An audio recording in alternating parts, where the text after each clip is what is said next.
যাই, আগে সদর দরজাটা খুলে আসি।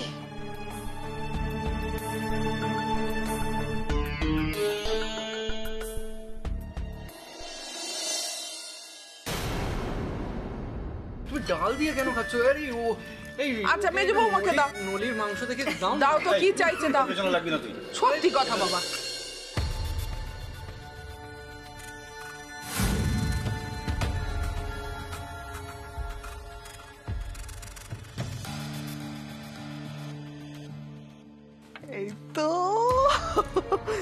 এই তো বৌমাদের বাপের বাড়ির থেকে নেওয়া পনের টাকা।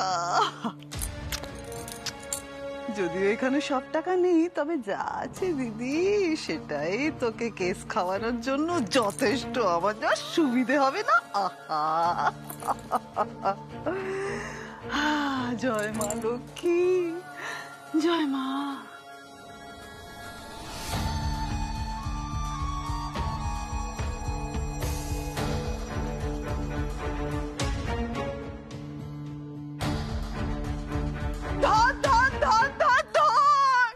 কে আছে এখানে?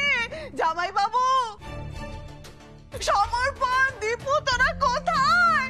শিগগিরই শিগগিরই আয়, চোর এসেছে, শিগগিরই ধর ধর ধর। জুতির গলা না?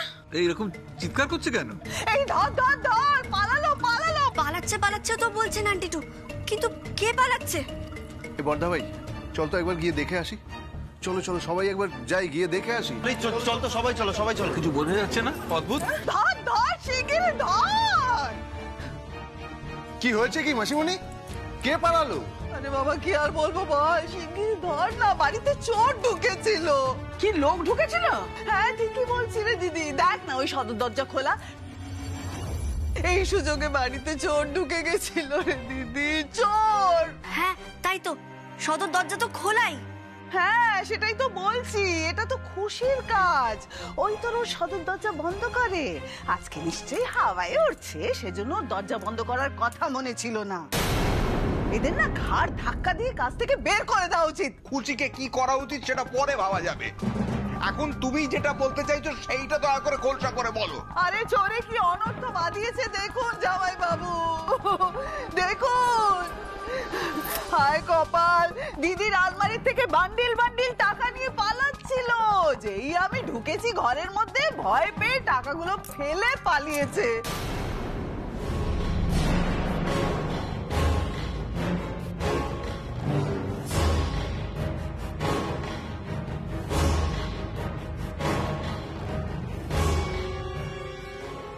অবলার আলমারিতে এত টাকা ছিল? এতগুলো টাকা তুমি কোথায় পেলে অবলা?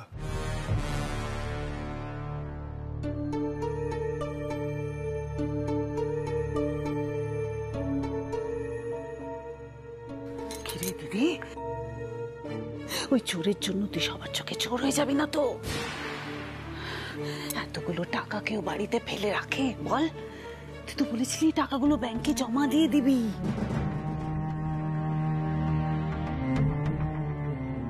তারপরে আবার বলেছিলি না বৌমাদের বাপের বাড়িতে টাকাগুলো ফেরত দিবি, তাহলে সেটা করলি না কেন?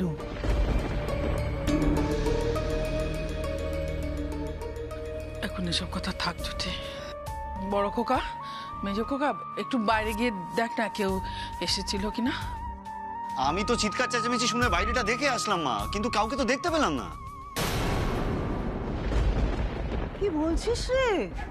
অমন দশাশয়ী কালো চেহারা লোকটাকে তোরা দেখতে পেলি না? আমি পাড়ার কালী পুজোর অঞ্জলি দিতে গেছিলাম তো, আমি ঢুকতে গিয়ে দেখলাম দিদির ঘরে কে ঢুকেছিল। আমি কেড়ে কেড়ে করে চেঁচালাম, বাস লোকটা আমায় ধাক্কা দিয়ে পালালো। উফ কি জোর লাগলো আমার। ওরে বাবা রে, মা গো মা, ঠাকুর ঠাকুর ঠাকুর ঠাকুর। ভাগ্যিস আমার ঘরে ঢোকেনি, আমার ঘরে তো কত দামি দামি জিনিস আছে, চোর ঢুকলে তো সব চুরি করে নিয়ে চলে যেত। সেই চান্স নেই পুজো শোনা, তোমার ঘরে কেউ ঢোকার সাহস করবে না। চোর ডাকাত তো তোমাকেই ভয় পায়। তুমি তো আর মানবী নও, তুমি ডাকাত কালী। সমর্পণ,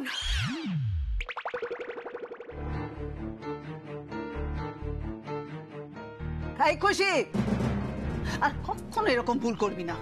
সদর দরজা এভাবে খুলে রাখবি না তুই। দিদির এক বান্ডিল টাকাও যদি চোর তুলে নিয়ে যেত কতটা ক্ষতি হতো একবার ভেবে দেখিস, কতটা ক্ষতি হতো।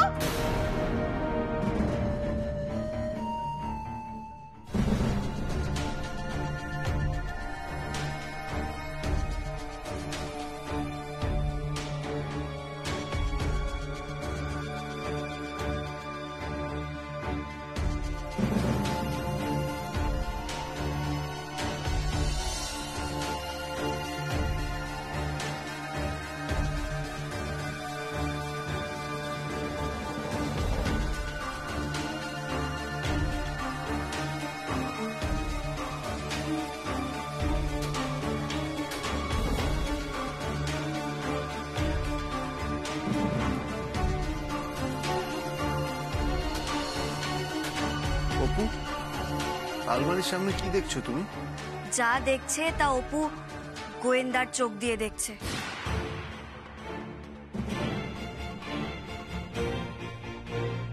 দীপু অ্যাসিস্ট্যান্ট, আমাদের এই ব্যাপারটা সরজমিনে তদন্ত করে দেখতে হবে।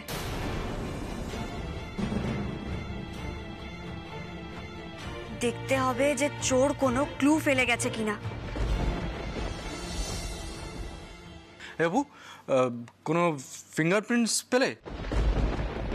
না, এখনো পর্যন্ত অপু গোয়েন্দার চোখে কোনো ফিঙ্গারপ্রিন্ট ধরা পড়েনি মেজদা ভাই। শোনো অপু, এইভাবে খুঁজলে জীবনেও ধরা পড়বে না। খালি চোখে কখনো ফিঙ্গারপ্রিন্ট ধরা যায় না। জামাই বাবু, don't under estimate the power of Apu গোয়েন্দা। অপুর চোখে না স্ক্যানার ফিট করা আছে, স্ক্যানার। এই যে এখন আজে বাজে কথাগুলো না বলে যাও, গিয়ে সবাই খাওয়া দাওয়া শেষ করো, যাও। 1 মিনিট। অবলা, তুমি কি বলবে যে এতগুলো টাকা তোমার কাছে কোত্থেকে এলো?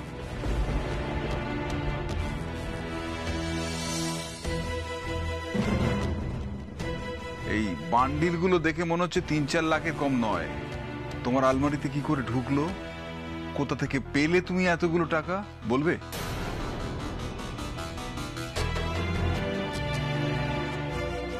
জামাই বাবু, এখন এসব কথা থাক, আপনি যান না, আগে খেয়ে নিন। খাবার মাঝপথে ছেড়ে চলে এসেছেন। যান যান জামাই বাবু, আগে খেয়ে নিন।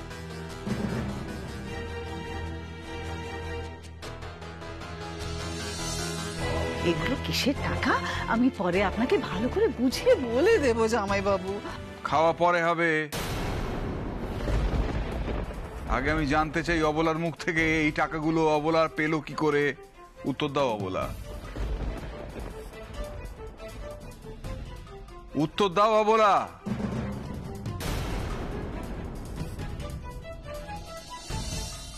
আমি আমি তো বলতামই। কবে বলতে, কি বলতে? না মানে ওই এই টাকাগুলোর ব্যাপারে আমি সবাইকে সবটা বলতামই, কিন্তু তার আগেই এই ঘটনাটা ঘটে গেল। যাই ঘটে থাকুক না কেন, কিন্তু টাকাগুলো কোথা থেকে এলো এই প্রসঙ্গটা এড়িয়ে যাচ্ছ কেন তুমি? তুমি আমার চোখে চোখ রেখে কথা বলতে পারছো না কেন? হ্যাঁ, টাকাগুলোর উৎস জানতে চাইলে তোমার মুখটা আমার কাছে অপরাধীর মতো কেন লাগছে? লাগ বিল কি লাগ, এটাই তো আমি চেয়েছিলাম। বলো বলা, বলো, কিছু তো বলার আছে।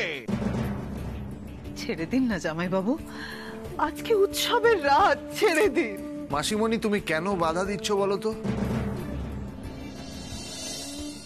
বাবা তো সত্যিটা জানতে চাইছে, আর সেই সঙ্গে আমরাও সত্যিটা জানতে চাইছি। আরে সত্যির কি আছে, এটা দিদির জমানো টাকা হবে হয়তো। এতগুলো টাকা জমানো টাকা? সেই তো, এই দেশের পুরুষ মানুষেরা তো ভাবতেই পারে না যে গৃহবধূরাও চাইলে টাকা জমাতে পারে।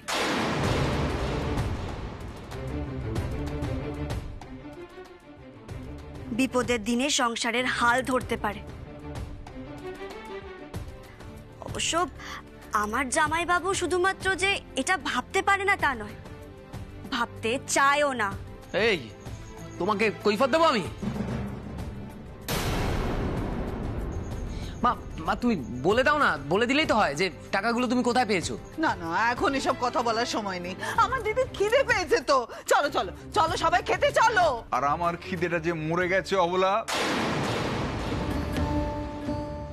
অবলা, এতগুলো টাকা তোমার আলমারিতে এলো কি করে?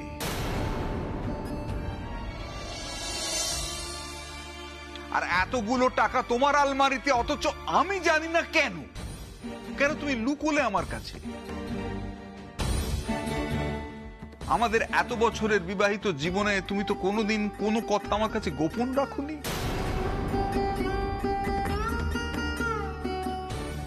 জামাই বাবু, মেয়েদের কি কোনো গোপন কথা থাকতে পারে না বলুন? স্বামী স্ত্রীর রসায়নটা তুমি কোনোদিনই বুঝতে পারবে না জ্যোতিকা।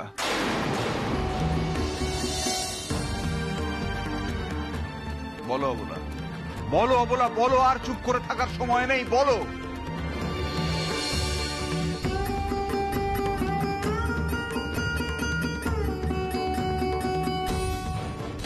এবার দেখ কেমন লাগে অবলা মুখার্জি। আজ সবার সামনে তোকে এমন ছোট করব না যে সবাই তোকে ঘেন্না করবে। কি হয়েছে আন্টিমান, আপনার চোখে জল?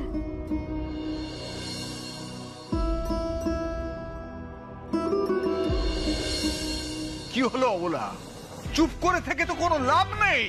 জামাই বাবু, আপনি আমার দিদিকে যতই খারাপ মানুষ ভাবুন না কেন, আমার দিদি কিন্তু আগের মতো নেই। আমার দিদি শুধরে গেছে, ভালো মানুষ হয়ে গেছে। ওর মনে আর কোনো লোভ নেই। এক মিনিট মাসিমণি, তুমি কিসের লোভের কথা বলছো বলো তো? আমাদের মা কোনোদিনই তো লোভী মানুষ ছিলেন না। বড় খোকা, তোর মাও একজন মানুষ। আর মানুষ দোষে গুণে মিলে। হয়তো কোনো সময় দিদির মনেও কোনো লোভ এসে থাকতে পারে। সেটা কি স্বাভাবিক না বল? না না মাসিমণি, মা কখনো লোভ করতে পারে এটা আমরা কেউ বিশ্বাস করতে পারি না। আমিও তো তাই চাই তোমাদের মনে আমার দিদির প্রতি এই অগাধ বিশ্বাস থাকুক। কঠোর সত্যি জানার পরও তোমরা আমার দিদির প্রতি এই বিশ্বাসটুকু রেখো মনে। প্লিজ জ্যোতিকা, আর হেয়ালি করো না। দয়া করো, সত্যিটা জানতে দাও। বলো অবলা, এখনো চুপ করে থেকো না। চুপ করে থেকে তুমি পালাতে পারবে না অবলা। তোমাকে আজ সত্যিটা বলতেই হবে সবার সামনে। বলো অবলা, বলো। দিদি একটা ছোট্ট পাপ করে ফেলেছে জীবনে।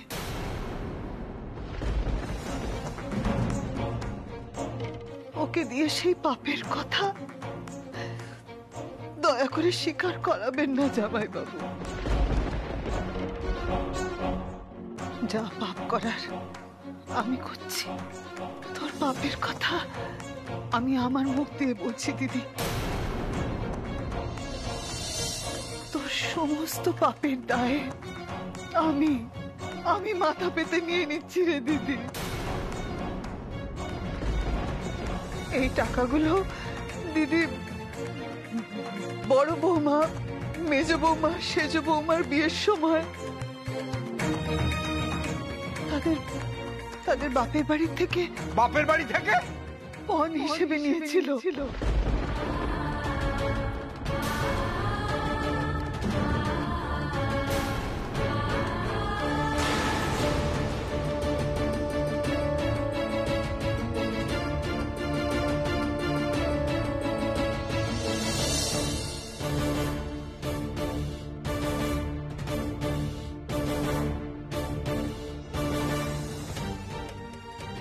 আমি তো রাজি হয়েছি। এই যে টাকা পয়সা গয়নাগাটি সবকিছু আমি তো আপনাদের দিতে চেয়েছি, আমি দিতে চেয়েছি।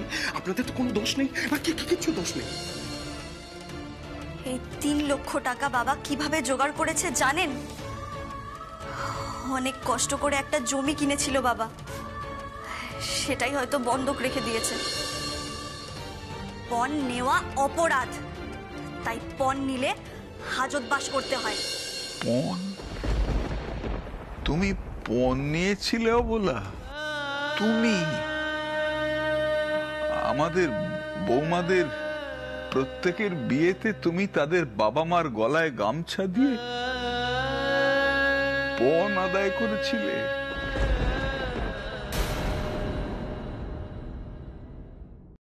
বাহ ওলা, এত বছরের দাম্পত্য জীবন আমাদের এত দিনের চেনা এতটা অচেনা রয়ে গেছো, বুঝতেই দাওনি প্রদীপের নিচেই অন্ধকার। আমি তো নিজের কানকে বিশ্বাস করতে পারছি না, বিশ্বাস করতে পারছি না, বিশ্বাস করতে পারছি না।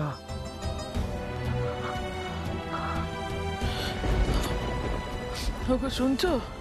শোনো না, শুনছো? আমার কথাটা শুনে যাও। দাঁড়াও।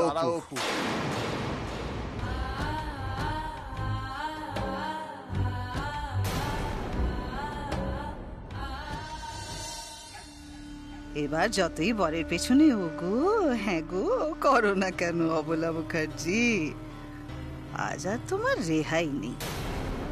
তুই শেষ, একেবারে শেষ।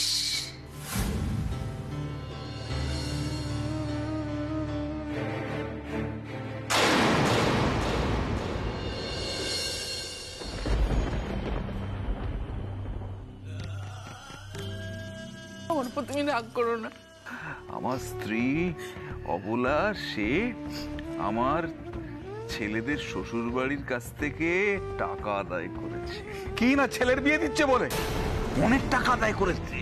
ও বাবা রে, আমি আমি আমি কেন শেষ হয়ে যাচ্ছি না? কেন শেষ? কি করছো? তোমার শরীর খারাপ করে তোমার প্রেশার বাড়বে। তুমি চুপ চুপ। আমার শরীর নিয়ে ভাবতে এসেছে, আমার শরীর নিয়ে মেকি ভাবনা তোমাকে ভাবতে হবে না। তোমার সবটা মেকি, সবটা মেকি তোমার। আমি শুধু ভাবছি যে আমার বৌমাদের বাপের বাড়ির লোকেরা তারা ভেবেছে শুধু অবলা মুখার্জি নয়, অনাদি মুখার্জিও এই কাণ্ডের সঙ্গে জড়িত। সেও লোভী, সে আড়াল থেকে বউকে ঠেলে দিয়েছে। সরে যাও, সরে যাও আমার চোখের সামনে। তুমি আমায় ঘৃণা করো না, তোমার ঘৃণা নিয়ে আমি বাঁচতে পারবো না। চুপ করো তুমি। জামাই বাবু এভাবে চিৎকার করবেন না, পাড়ার লোকে শুনতে পারবে তো। শিগগিরই দরজা জানলা বন্ধ করো তোমরা। শিগগিরই। কেউ বন্ধ করবে না, সমস্ত দরজা জানলা খোলা থাকবে।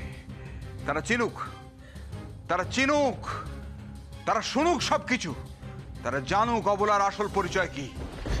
বাবা, আন্টিমানের সঙ্গে তুমি এভাবে কথা বলো না। আন্টিমানকেও কথা বলার সুযোগ দাও। না, কোনো অধিকার নেই তোর আন্টি ওয়ানের কথা বলার।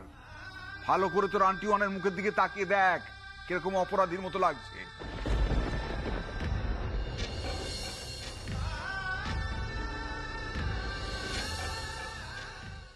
জামাই বাবু, ছি ছি ছি, আপনি এভাবে কথা বলবেন না। ভুলটা আমারই হয়েছে, আমার মুখ ফসকে এভাবে সত্যি কথা বলাটা একদম উচিত হয়নি। ভুল তোমার আগে হয়েছে, এই সমস্ত কথাটা এতদিন ধরে আমার কাছে চেপে রেখে তুমি ভুল করেছিলে। আমি মানছি জামাই বাবু, আমি মানছি দিদি ভুল করেছে, আমার দিদি ভুল করে ফেলেছে। কিন্তু দিদি টাকাগুলো কেন নিয়েছে সেটা একবার জানার চেষ্টা তো করবেন। না, আমার সব জানা হয়ে গেছে, কিচ্ছু জানতে বাকি নেই। তোমাকে অশেষ ধন্যবাদ, দেরিতে হলেও তুমি সত্যটা আমাকে জানিয়েছো। Thank you so much. এরপর কি হবে? এরপর পাড়ার লোকেরা সব কথা জানতে পারবে। তারা জানবে যে আমার 3 বৌমার কাছ থেকে এই অনাদি মুখার্জির স্ত্রী অবলা মুখার্জি গলায় গামছা দিয়ে পণের টাকা আদায় করেছিল।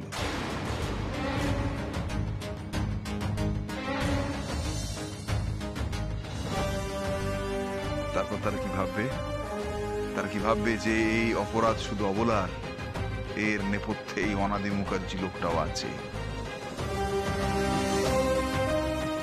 তাদের চোখের সামনে আমি কিরকম একটু একটু করে নরকের কীটে পরিণত হব। আমি নরকের কীট হয়ে যাব, নরকের কীট।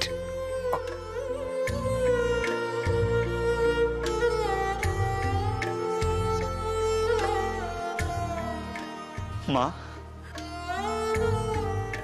এই কাজটা তুমি কেন করলে? সারাক্ষণ আমি পণপ্রথার বিরুদ্ধে নাটক করি, আর শেষমেশ আমার মাই কিনা পণ নিল।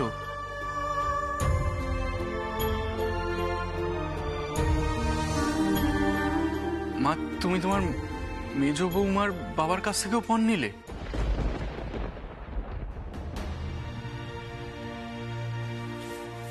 মা,